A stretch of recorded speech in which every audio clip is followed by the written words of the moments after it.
भैया बेइज्जती की भी एक सीमा होती है, लेकिन भला पाकिस्तान को सीमाओं की समझ कहा और जिसे सीमाओं की समझ हो वो पाकिस्तान कहा।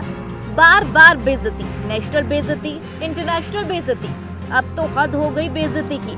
हालात ये है कि अब बेइज्जती को भी पाकिस्तान के हिस्से में आने पर बेइज्जती महसूस होने लगी है, लेकिन पाकिस्तान को मुफ्तखोरी की ऐसी लत लगी कि अब मुफ्त में मिली बेइज्जती के लिए भी पाकिस्तान कटोरा लिए तैयार रहता है, क्योंकि जली को आग कहते हैं, बुझी को राख कहते हैं और बेइज्जती से भी जिसका मन न भरे उसे पाकिस्तान कहते हैं।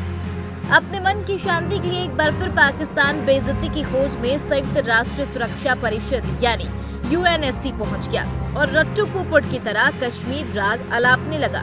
नतीजा बेइज्जती, घोर बेइज्जती, भर भर की बेइज्जती। पाकिस्तान ने जैसे ही UNSC में जम्मू कश्मीर का मुद्दा उठाया, अपनी फजीहत करवा बैठा। भारत ने बिना देर किए पाकिस्तान को लताड़ लगा दी।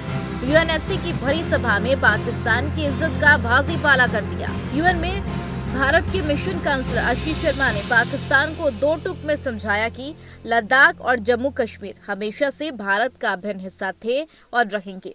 इस पर पाकिस्तान क्या सोचता है या चाहता है, इससे किसी को कोई फर्क नहीं पड़ता। दरअसल भारत और पाकिस्तान दोनों ब्रिटेन में आयोजित UNSC के members children and armed conflict पर चर्चा में शामिल हुए थे, जहां आदत से मजबूर पाकिस्तान एक बार फिर कश्मीर राग अलापने लगा।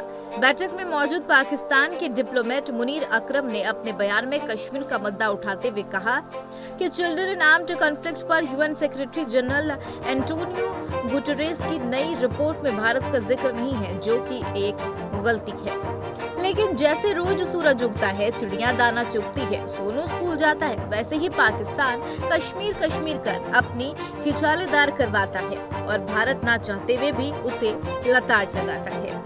UNSC में कुछ ऐसा ही हुआ। मुनीर अकरम ने जैसे ही कश्मीर का नाम लिया, भारतीय डिप्लोमेट्स आशीष शर्मा ने पूरे पाकिस्तान की ही क्लास लगा दी। अकरम के बयानों का जवाब देते हुए आशीष शर्मा ने कहा कि UNSC में एक डेलीगेशन ने मेरे देश के खिलाफ जहर उगला है, जो राजनीति से प्रेरित है। हम इसे स्वीकार नहीं करेंगे। जो लोग खुद कट्टरता में डूबे हुए हैं, वो भारत के समाज और यहाँ रह रहे अलग अलग समुदाय के लोगों की एकता को नहीं समझ सकते। इस तरह के बयान से पाकिस्तान उनके देश में बच्चों के खिलाफ लगातार हो रहे अपराधों से परिषद का ध्यान भटकाने की कोशिश कर रहा है। हद तो तब हो गई जब भारत के साथ साथ UN के सेक्रेटरी जनरल एंटोनियो गुटेरेस ने भी पाकिस्तान की बखियां उधेड़ दी। पाकिस्तान के मुंह पर भारत की तारीफ की और पाकिस्तान उसके इसकी हरकतों के लिए चेतावनी दी। एंटोनियो गुटेरेस ने भारत में बच्चों की रक्षा के लिए उठाए जा रहे बेहतर कदम का हवाला देते हुए कहा कि भारत सरकार बच्चों के लिए अच्छा काम कर रही है और हम उनके प्रयासों की सराहना करते हैं। एक ही बार में दो बेइज्जती, पहले नेशनल और फिर इंटरनेशनल। बावजूद इसके इज्जत जैसे शब्द अपने डिक्शनरी से हटा चुका पाकिस्तान है कि मानता नहीं। गौरतलब है कि हाल ही में SCO की मीटिंग में भारत ने पाकिस्तान को लास्ट वार्निंग दी थी, लेकिन अपनी भलाई की बात समझ सके भला वो पाकिस्तान कहा। Bureau report TNP।